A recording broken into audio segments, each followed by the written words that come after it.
విశ్వనాథ సత్యనారాయణ గారు మహాపండితుడు. ఆ పండితుడికి సరితూగనక పండితుడు నాకైతే ఇప్పటివరకు కనపడలేదు. అనేక మంది ఉన్నారు, రేరం కాదు. కానీ విశ్వనాథ సత్యనారాయణ గారు మన తరంలో మన ముందు జన్మించి ఇక్కడ తిరిగి మనకందరికి కూడా అద్భుతమైన మార్గదర్శనం చేసి వెళ్ళాడు. అలాంటి మహనీయుడి యొక్క అడుగుజాడులో మనందరం నడుచుకోవాల్సిన అవసరం ఎంతో ఉంది.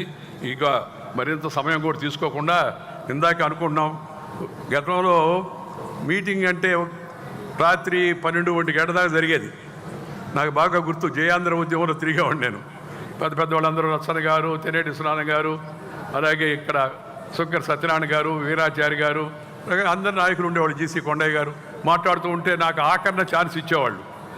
కుర్రవాడిని ఎవరో చెప్పారు నాకు, 1వ కృష్ణుడు, 2వ కృష్ణుడు, 3వ కృష్ణుడు, కానీ నువ్వు 16వ కృష్ణుడు అయ్యా అని చెప్పని. అంటే 15 మంది అయిన తర్వాత మాట్లాడాలని చెప్పి ఆఖరణ ఇస్తే కూడా జనం ఉండేవాడు. సంతోషంగా విని చప్పట్టు కొట్టుకుంటూ ఊరికి వెళ్ళేవాళ్ళు. కొన్ని సందర్భాల్లో తెల్లవారుజాము వరకు మీటింగ్ జరిగేవి. ఇప్పుడు అంత ఓపిక జనానికి లేదు. ఇప్పుడు అంత ఫాస్ట్ లైఫ్ అలవాటు పడిపోయారు.